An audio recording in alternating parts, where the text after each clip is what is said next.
मातृभूमि न्यूज, मातृभूमि की आवाज, मातृभूमि के लिए। જામનગરના જોડિયા તાલુકામાં થયેલ લૂંટની ફરિયાદમાં ફરિયાદી જ આરોપી નીકળ્યો। ગત 4 તારીખના કેશિયા ગજવાના જૂના રસ્તે લૂંટ થઈ હોવાની નોંધાઈ હતી ફરિયાદ। પોલીસે તપાસ કરતા ફરિયાદી પર શંકા જતા કરી હતી ઉલટ તપાસમાં ફરિયાદી મિત ગોદવાણીએ ખોટી ફરિયાદ કરી હોવાની કબૂલાત કરી છે। મોજચોકમાં 70,000 રૂપિયા વાપરી નાખતા કર્યું હતું કાવતરું।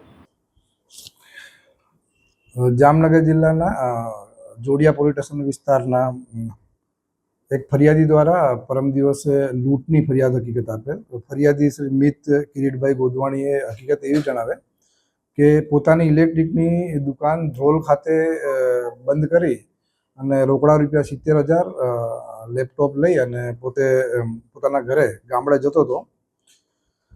ગામડે જતાં ધ્રોલથી કેશિયા જવાના રોડ ઉપર તેની સાથે 4 અજાણ્યા બુકાનીધારી ઇસમો દ્વારા 2 મોટરસાયકલ ઉપર આવી આતરી અને છરી બતાવી અને લૂંટ ચલાવી હકીકત જણાવે।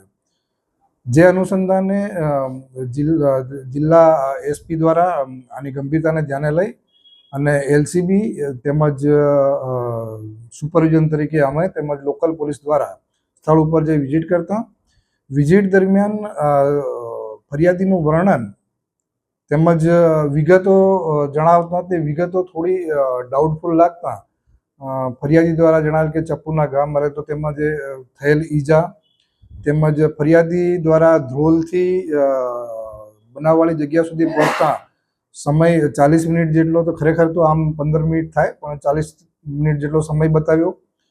તે ઉપરાંત ફરિયાદીને રોજિંદી એની આગલા દિવસની પૂરી પોલીસ દ્વારા તપાસ કરવામાં આવેલ અને દરેક અલગ અલગ પહેલું ઉપર તપાસ કરતાં ફરિયાદી ખોટો હોવાનું પ્રાથમિક દ્રષ્ટિએ જણાઈ આવતા ફરિયાદીને પછી ઊંડાણપૂર્વક પૂછપરછ કરવામાં આવેલ અને ત્યારબાદ ફરિયાદી દ્વારા ભાંગી પડી અને પોલીસ રૂબરૂ કબૂલાત આપેલ કે આ લૂંટની ફરિયાદ અમારે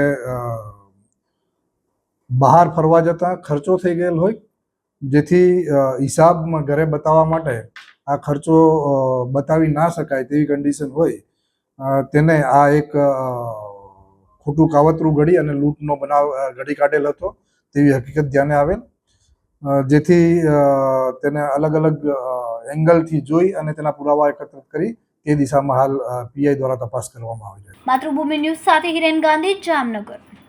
ખૂબ જ ટૂંકા સમયમાં માતૃભૂમિ ન્યૂઝ ઓટીટી પ્લેટફોર્મ અને મેગા સિટીમાં કેબલ નેટવર્ક સાથે જોડાઈ જશે, તો જોતા રહો માતૃભૂમિ ન્યૂઝ।